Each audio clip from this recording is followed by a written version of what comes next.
Bismillahirrahmanirrahim. Assalamualaikum warahmatullahi wabarakatuh. Welcome back. Kembali lagi bersama saya Ronan Handoyo di Ronan Handoyo Files. Beberapa saat yang lalu saya sudah memposting sebuah bunga ini yang saya dapat dari makam, tepatnya di makam Panembahan Senopati dan juga makam Ki Ageng Pamanahan di Jogja, Kota Gede, Mataram Kuno. Bunga ini saya dapat setahun lalu ketika saya ada project. Jadi saat itu saya bekerja sama dengan seseorang. Sebelumnya proyek saya di Semarang sudah habis, lalu pindah ke Jogja. Hanya 2 hari kalau nggak salah di Jogja ya.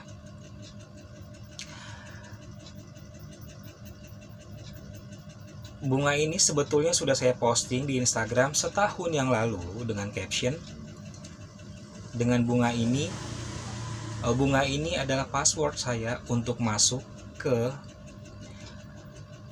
dalam makam. Tiba-tiba saya di WhatsApp hapus postingan ini karena bisa jadi syirik atau musyrik atau segala macam lah, padahal gua hanya nulis bunga ini adalah password atau kunci gue untuk masuk ke dalam makam. Dikomplain. Oke, karena waktu itu memang saya ada kerjasama dengan beliau dan saya juga bawahannya beliau, saya hapuslah caption itu. Yang alhamdulillah puji Tuhannya bunga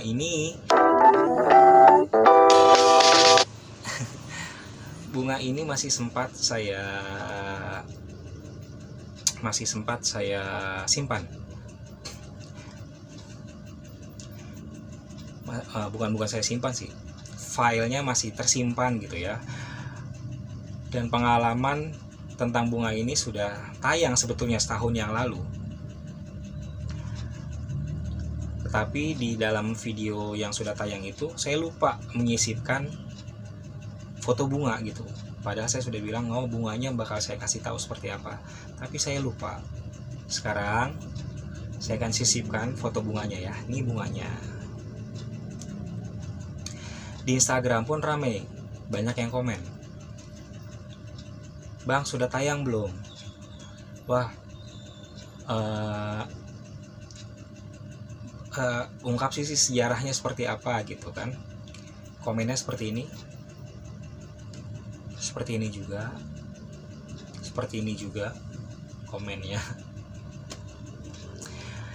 Ya udah ya, mungkin mereka belum lihat karena itu setahun yang lalu 13.000 orang yang nonton. Alhamdulillah.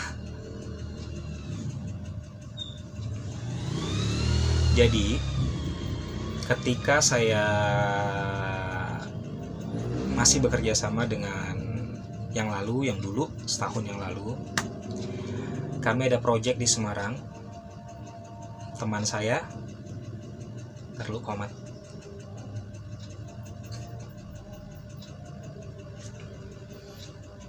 Bismillahirrahmanirrahim. Kopi, susu, coklat.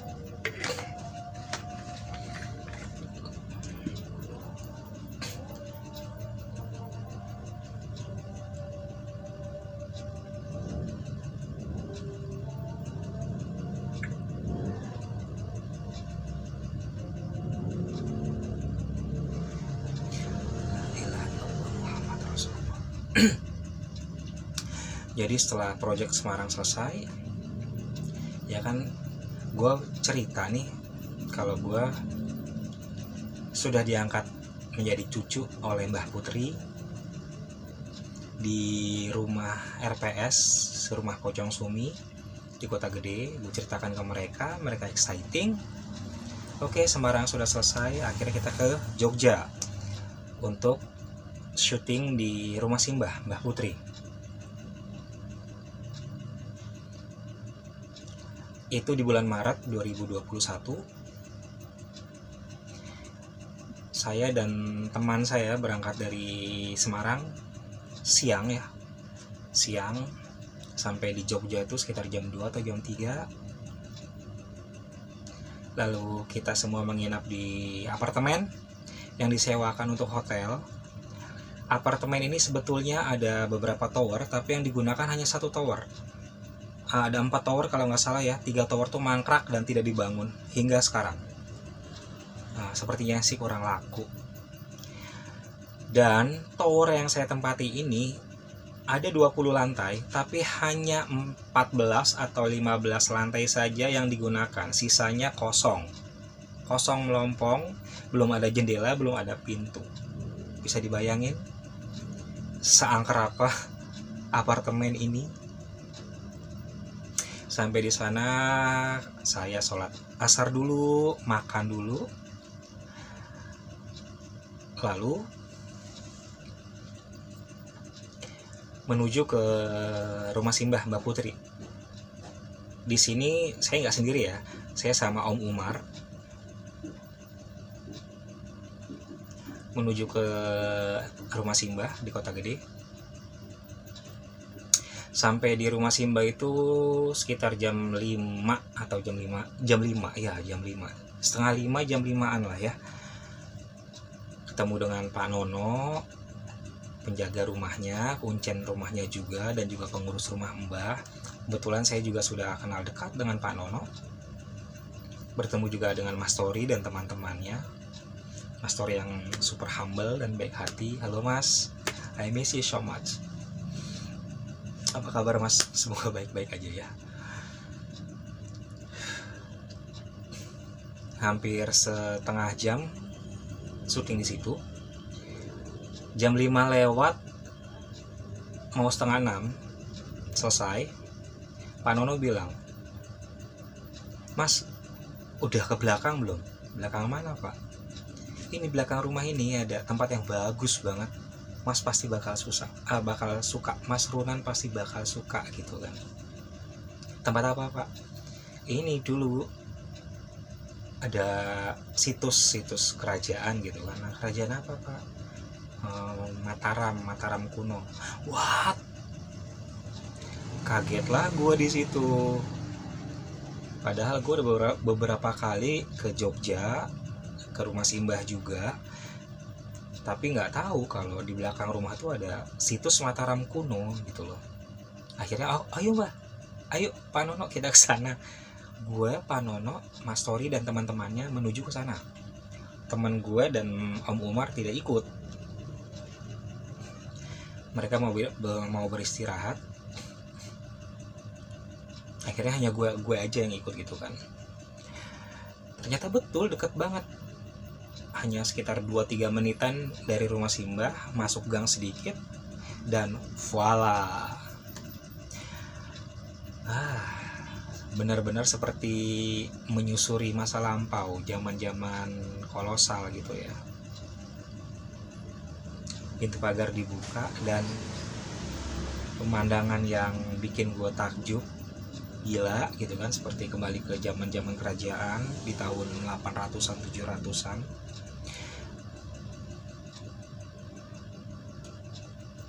Pak Nono bilang, ya ini Mataram kuno, ada makam Panembahan Senopati.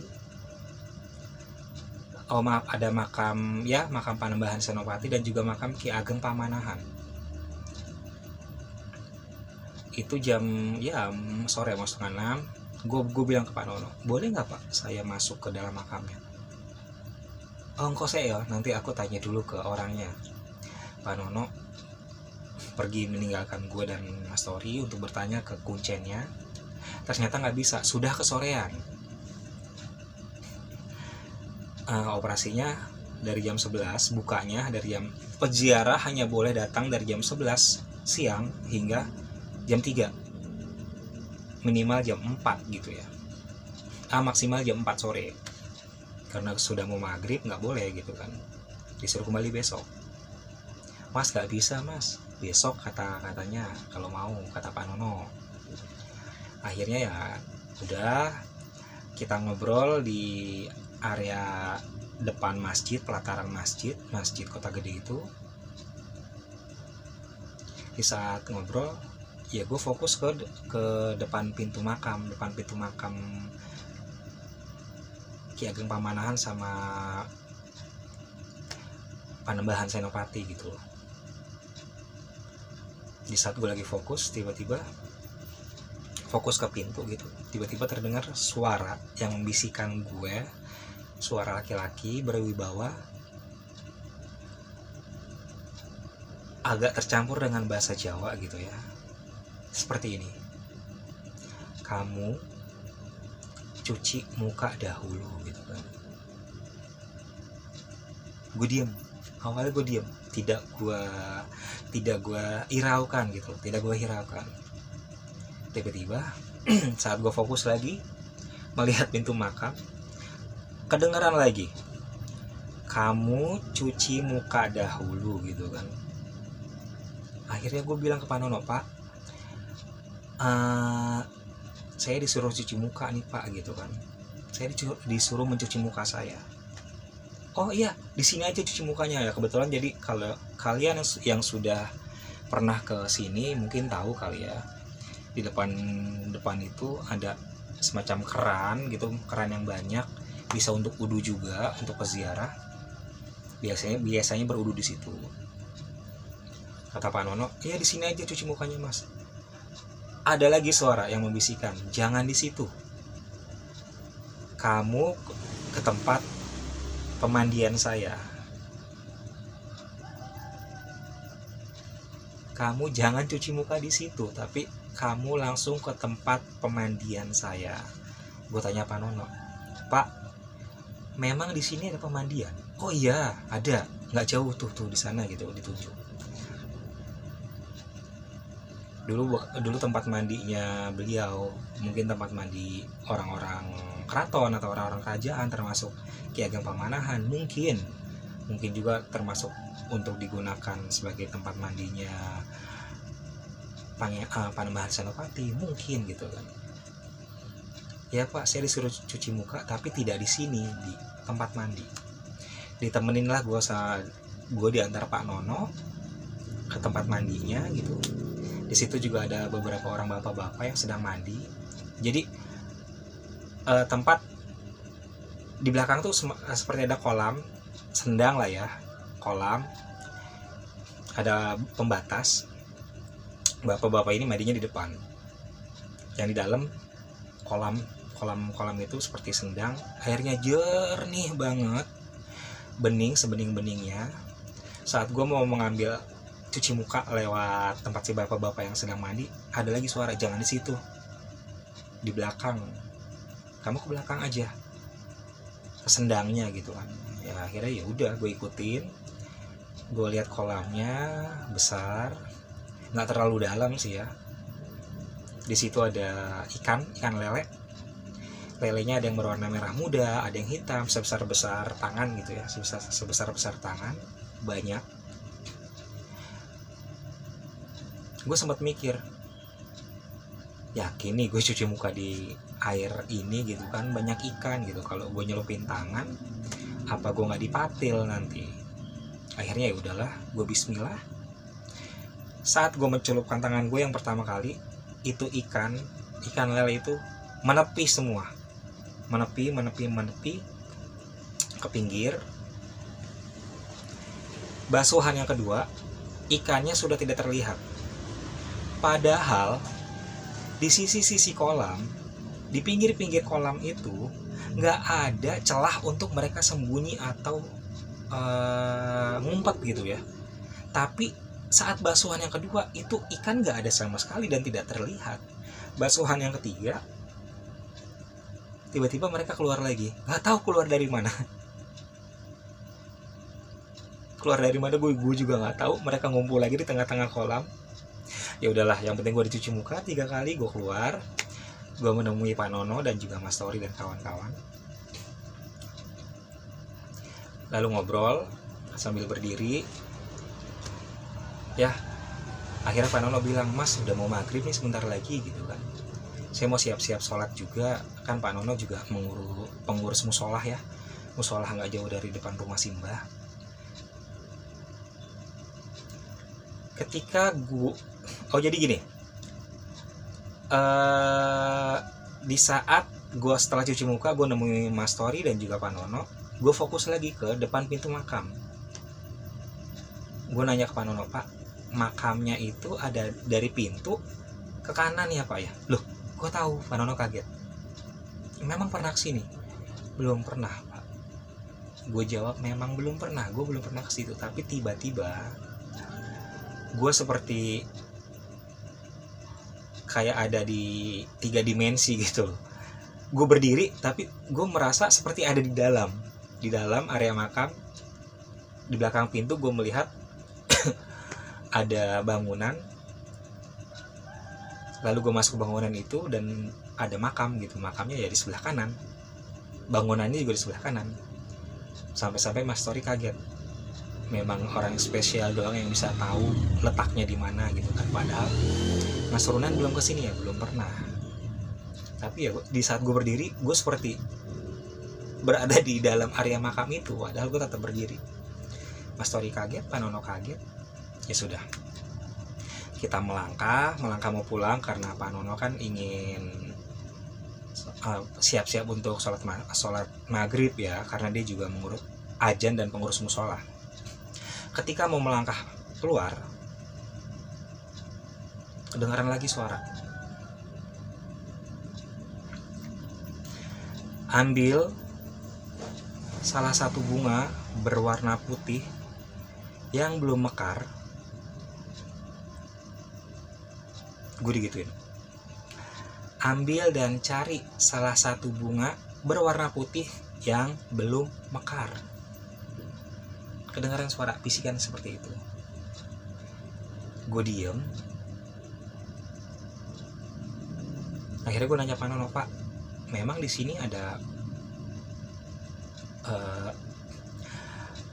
pohon bunga atau kembang ya Pak? Oh nggak ada Mas.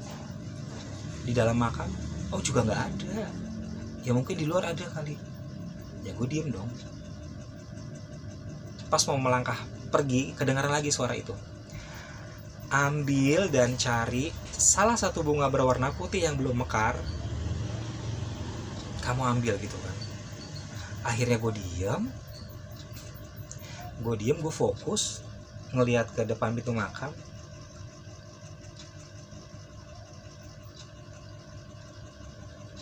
Di depan pintu makam gue melihat ada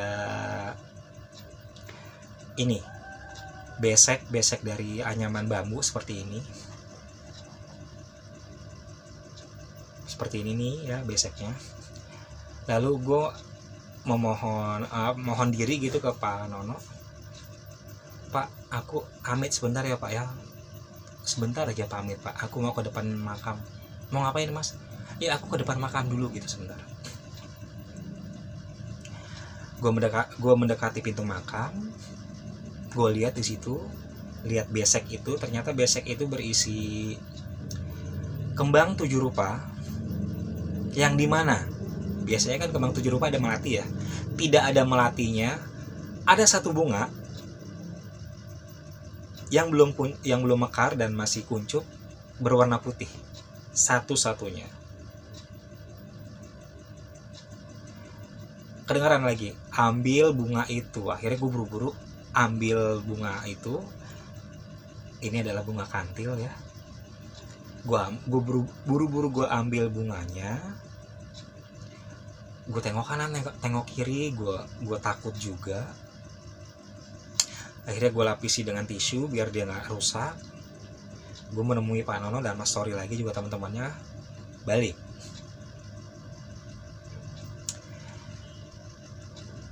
Di sini semua bermula setelah gue diamanatkan untuk membawa bunga tersebut.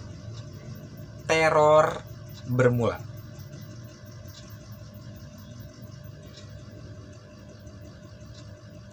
Gue kira bunga ini bunga biasa. Ternyata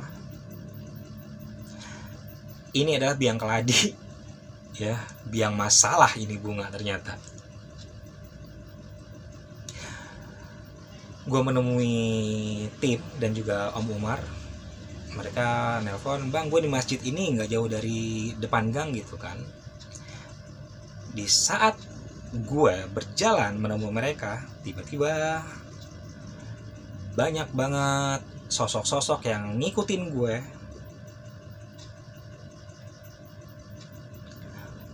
untuk meminta bunga yang sudah gue ambil. Banyak banget meminta bunga itu gitu. Akhirnya masuk ke area masjid, sholat maghrib. Bunga itu gue taruh di dalam tas, di dalam mobil.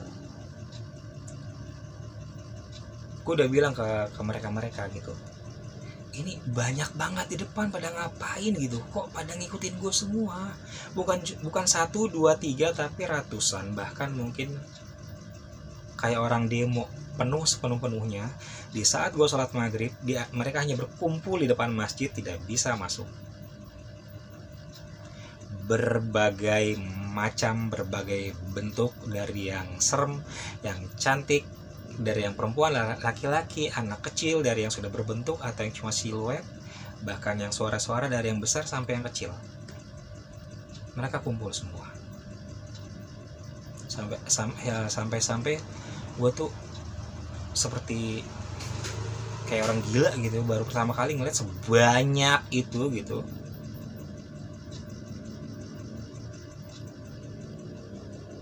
Yang gue bingung, ini ngapain, pada ngumpul ngapain gitu kan.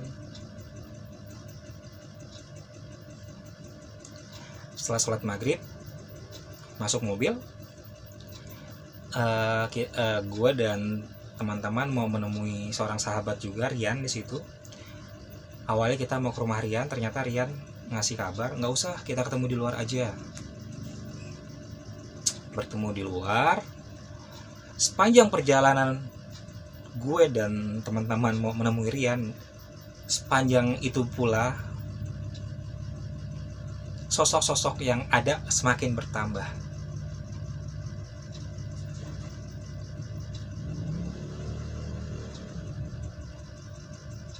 Sosok-sosok semakin bertambah dan bertambah banyak, bukan malah berkurang. Setiap jalan yang gue lalui, mereka justru ngikut gitu, terbang di atas mobil. Ada yang terbang, ada yang jalan. Gue sampai, wah gila, sampai sepanik-panik dan setakut-takutnya itu gitu. Rian ngasih kabar, saya di sini nih, nggak jauh dari UGM gitu kan.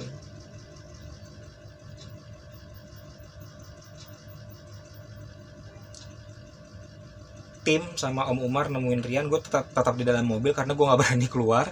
Banyak banget yang pada akhirnya gue ditawarin, kamu mau ikut mobil siapa, Nan? Gue ikut mobil Rian deh. Dengan memberanikan diri gue lari, gue nemuin Rian ke mobil, pindah mobil, termasuk si abang gitu kan, membawa kamera dan segala macamnya, juga Om Umar.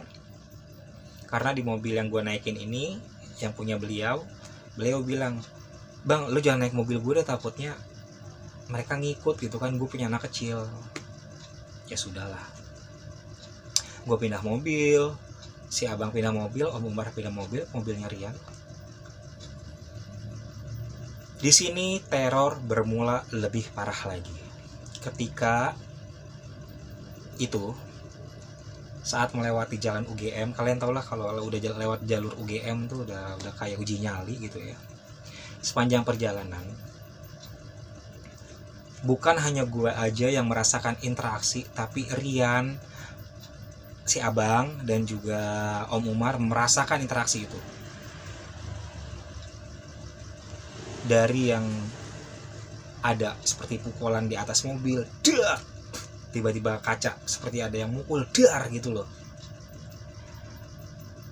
Yang lebih parahnya lagi, ini yang lebih sadis dan lebih berangasan, lebih galak, kuntilanak merah. Jadi ketika lewat jalan UGM ada pohon besar, di situ ada kunti merah. Dia terbang. Kalian tahu gak sih, pernah nonton film Harry Potter gak sih yang banyak lagi pada terbang-terbangan gitu, kayak Voldemort gitu, lagi terbang-terbangan. Iya, sebanyak itu mereka berterbangan. Tapi dari semua yang berterbangan, hanya kunti merah ini yang paling agresif. Dia bilang dalam bahasa Jawa, gue lupa, pokoknya intinya gini, kei bungaiku gitu loh, aku mau bunga itu, kei bungaiku gitu loh, aku mau bunga itu. Sampai gue bingung, bunga apa? Kasih bunga itu ke saya, kasih bunga itu ke saya. Sosok-sosok yang lain juga bilang kasih bunga itu ke saya, kasih bunga itu ke saya, tapi tidak seagresif kuntilanak merah ini. Kuntilanak merah ini sampai mukul jendela, dak, dan tiba-tiba ketawa. Gue kira gue doang yang mendengar, ternyata Rian juga mendengar. Sampai, bang, itu suara apaan? Ada yang ketawa. Rian mau buka jendela, gue cegat, jangan dibuka ya, nanti dia masuk. Itu dia di samping kita lagi terbang. Kayak bunga iku gitu loh. Yang pada akhirnya kesabaran gue mulai habis, gue sempet hopeless juga, merasa capek gitu loh, saking banyaknya. Dalam hati gue ngomong, ya udah deh, apa gue kasih aja ya bunga yang dia minta, yang mereka minta. Terdengar lagi suara laki-laki yang sama, jaga bunga ini sampai besok pagi.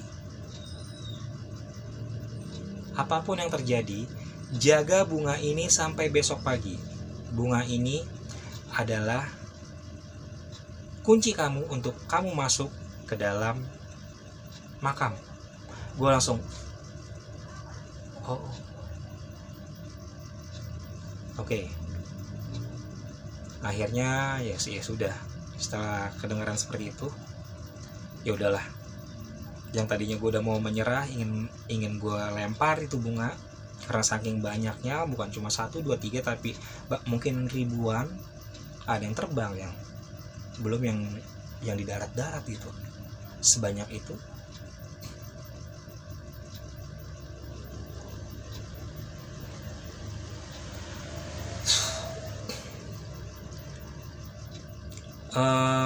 Sampailah di apartemen.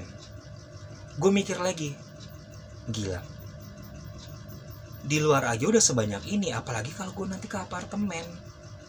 Yang di apartemen apa juga nggak mungkin ngerebutin ini bunga kalau tahu apa yang gue bawa gitu kan.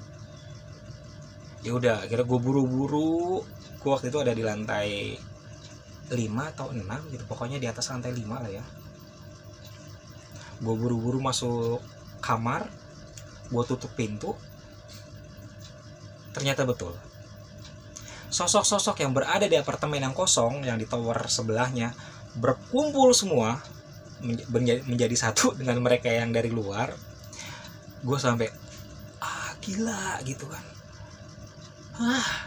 Padahal gue ada di atas lantai 5 gitu, tapi kedengaran suara ketawa jelas banget dari jendela. Dan tiba-tiba jendela kamar gue seperti di deak digituin. Dengeran lagi suara kayak bunga itu gitu. Kasih bunga itu, kasih bunga itu. Tadinya kan jendela kebuka, gue tutup. Langsung gue tutup. Gue buru-buru sholat isya.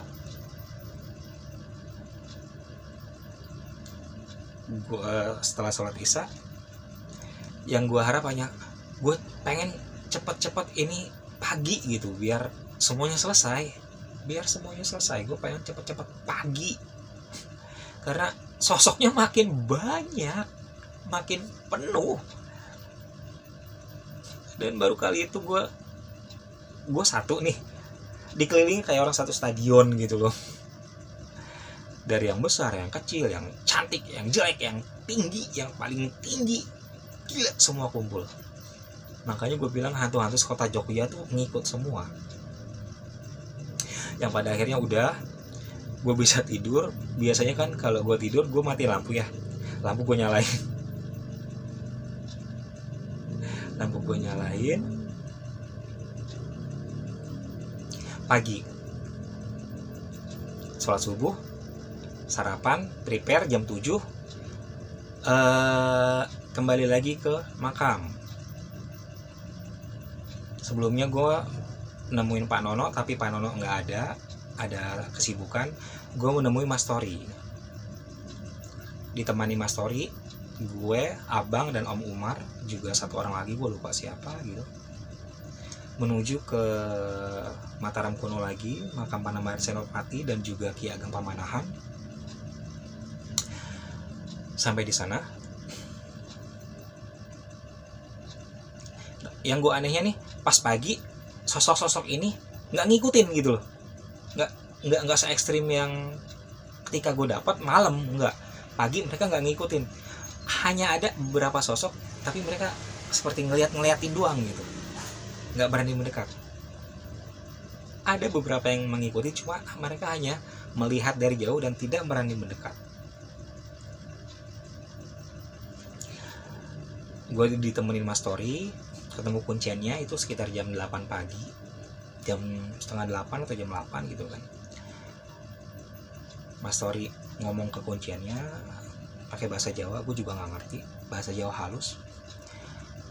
Kunciannya bilang ke gue, "Mas, Anda bisa loh mas, bukannya nanti jam 11 loh," gitu kan. Ini baru jam 8.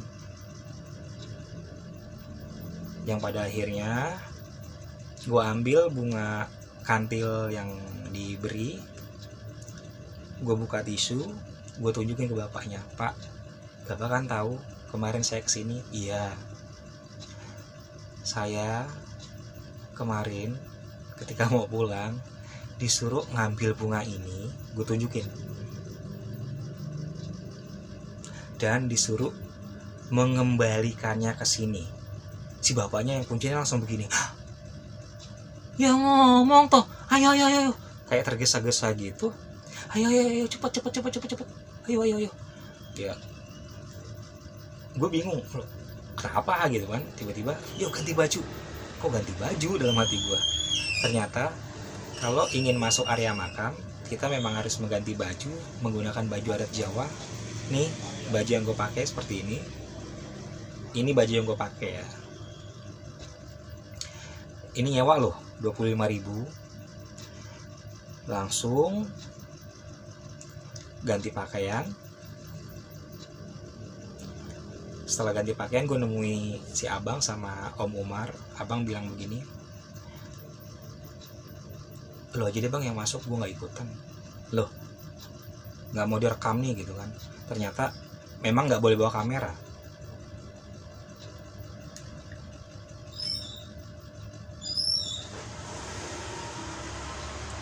Memang nggak boleh bawa kamera.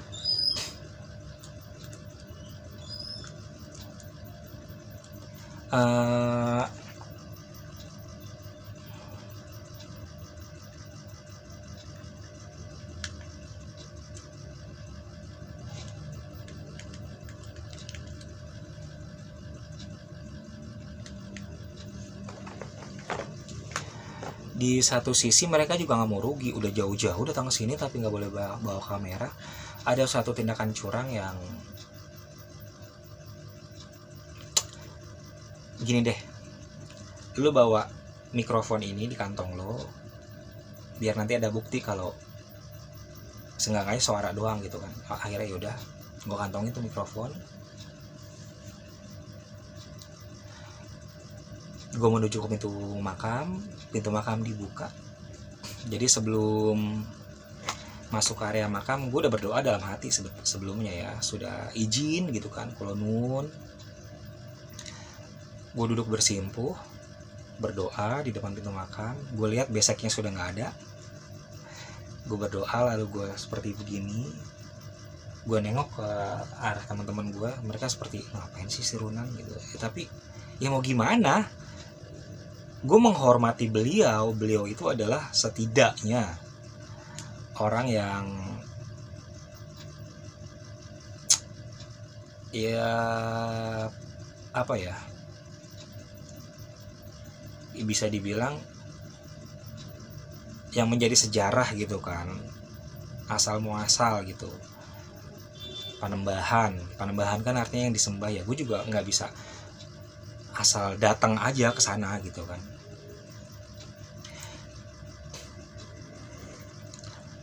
Gue berdoa, lalu gue seperti bersimpuh begitu, pintu makam dibuka.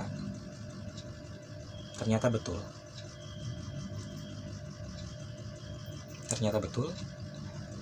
pintu makam dibuka, jalannya ke kanan ada bangunan. Disitulah letak makam Ki Ageng Pamanahan dan juga Panembahan Senopati. Pintu makam kedua dibuka, masuk.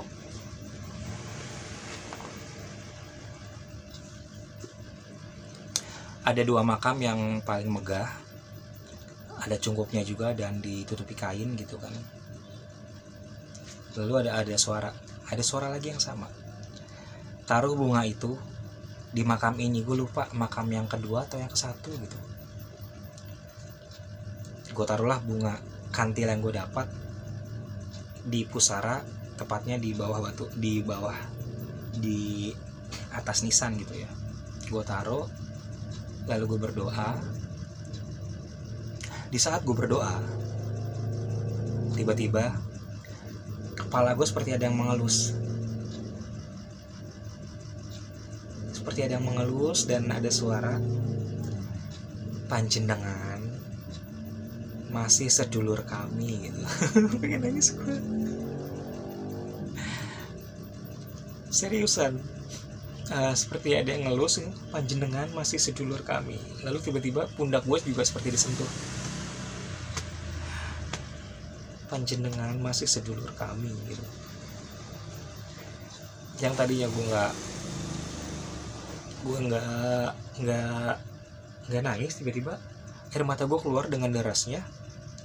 Di saat pala gue dilus lagi, "Panjenengan masih sedulur kami," makin kenceng air mata gue keluar. Gue nggak tahan, lalu "Pak, udah Pak, yuk kita keluar yuk Pak, kita keluar," gitu. Padahal area ruangan ini bau banget kemenyan ya. Gue nggak suka banget bau kemenyan gitu. Gue anti banget bau kemenyan.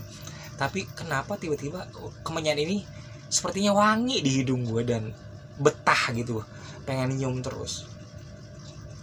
Yang bikin gue emosional banget yaitu ketika gue berdoa, kepala gue seperti dielus. "Panjenengan masih sedulur kami," lalu pundak gue disentuh. Dilus lagi, "Panjenengan masih sedulur kami." Di situ gue ingat almarhum bapak gue dan air mata gue makin gak tambah berhenti gitu, makin deras, makin kencang.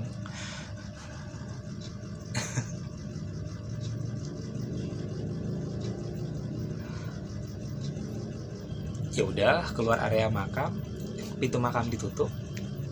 Beberapa langkah setelah pintu makam ditutup, gue menoleh. Di depan pintu makam berdiri seorang laki-laki gagah, menggunakan belangkon warna hitam, beskap warna hitam, kain jarit, berkumis, dan tersenyum ke gue, senyum tipis seperti ini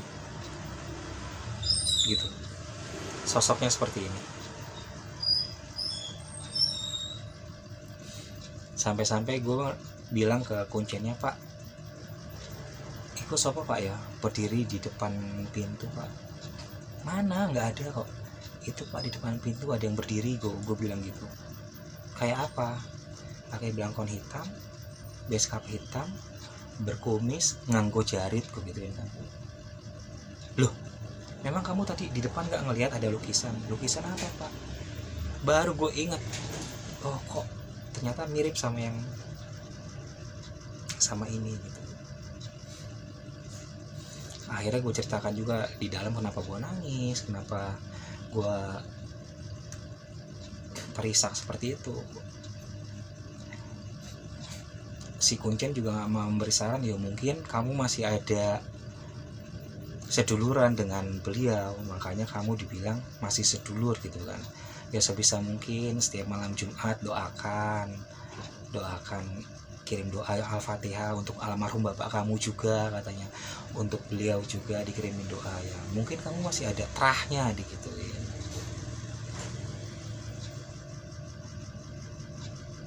Keluar area makam,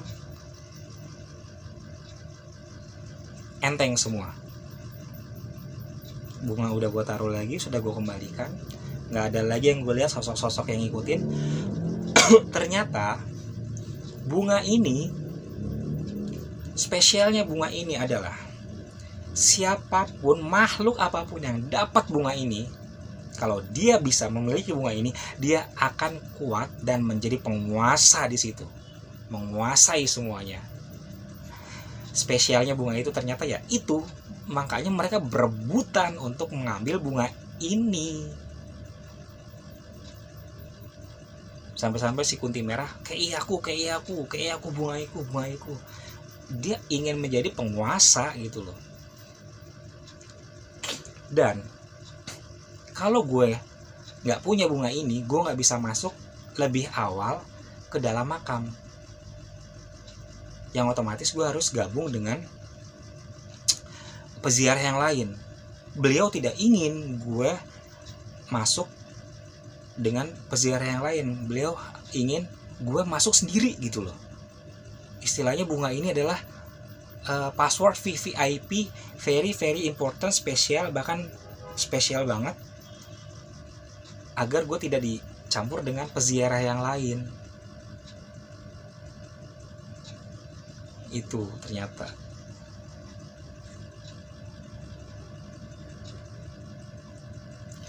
Di situ gue baru tersadar, kalau andai aja waktu itu gue nyerah, bunganya gue buang, karena saking banyaknya yang ngikut, mungkin gue nggak bisa masuk ke area makam lebih awal.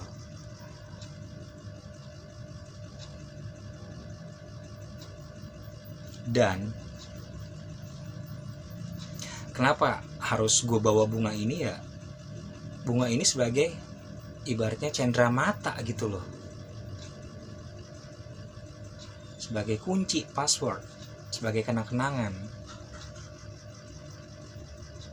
sebagai juga mungkin ditandai gue orang spesial, tamu spesial yang harus datang sendirian tanpa dicampur oleh peziarah yang lain, seperti itu. Tapi ya gila aja sih, bagi gue tuh epic banget buat gue, karena biasa gue cuma melihat 1, 2 sampai ya paling banyak beberapa sosok, ini sampai keluar semuanya, dari yang lengkap tubuhnya, dari yang makhluk biasa sampai yang super luar biasa. Tapi yang paling agresif yaitu yang Kunti Merahnya itu. Ya jadi itu pengalaman gue ketika setelah mendapatkan bunga kantil ini, depan bunga kantil ini nih di area makam Panembahan Senopati dan juga Ki Ageng Pamanahan. Dan juga kenapa bunga ini menjadi spesial, ya itu siapapun, makhluk apapun yang bisa memiliki bunga ini, dia akan menjadi penguasa dan menjadi yang terkuat di situ. Bahkan ada komen dari Malaysia, komennya seperti ini, kalau di Malaysia bunga ini disebut bunga cempaka. Bahkan ada komen juga di Instagram, berani banget Mas Runan ngambil bunga itu kan bunga, memang bunga yang spesial, yang kalau dibawa ya otomatis ngundang mereka gitu. Ya gue nggak tahu, cuma ada bisikan suruh mencari bunga berwarna putih yang belum mekar. Itu yang gue lihat, ya sudah gue bawa. Tapi yang berkesan ya ketika gue berdoa, kepala gue dielus, panjenengan masih sedulur kami, pundak gue disentuh, panjenengan masih sedulur kami. Di situ gue rasanya itu damai gitu loh, dan nggak tahu, kayak benar-benar dilindungi dan merasa memang ada ikatan gitu. Di situ juga gue mulai teringat dengan almarhum bapak gue. Keluar, sampai di luar mata gue bengkak gitu kan, kata temen dan Om Umar, kenapa bang? Enggak apa-apa. Padahal ya gue habis nangis segan gitu ya, terisak-isak, ganti baju. Iya, teringat dengan rekaman mikrofon yang gue bawa ketika waktu itu. Lumayan lama lah, sekitar ada mungkin 20 atau sampai setengah jaman di situ, sebab di area makam gue juga ngobrol dengan kunciannya. Ketika dicek mikrofon, yang terdengar hanya suara kresak. Ya kan memang sudah dilarang, nggak boleh bawa kamera, nggak boleh bawa alat rekam apapun.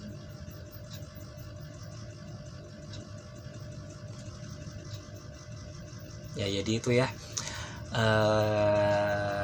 videonya sudah tayang sebetulnya tahun yang lalu, dan gue juga sudah memposting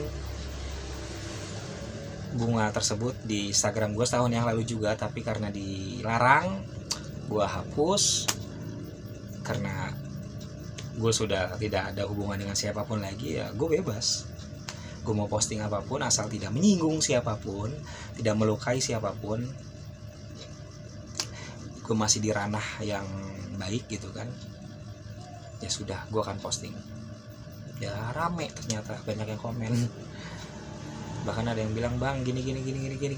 Bang udah tayang belum? Sudah tayang setahun yang lalu. Videonya ada di paling bawah ketika pertama kali gue memutuskan untuk punya channel sendiri.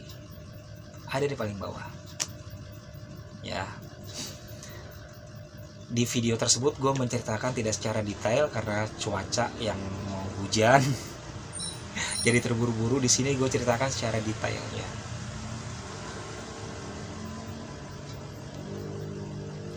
Mungkin cuma itu aja. Terima kasih untuk Om Umar, semoga kita bisa bertemu lagi Om Umar ya. Terima kasih untuk Bang itu. Terima kasih juga untuk Nining, untuk Rian, untuk Mas Tori. Apa kabar Mas? Semoga baik-baik aja ya. I miss you so much. Orang yang super humble. Terima kasih untuk Mbak Wi, untuk Asep juga. Ya semoga nanti kita bisa jalan bareng-bareng ya. Mbak Wi, Nining, Asep, Om Umar, kita bisa kumpul ya.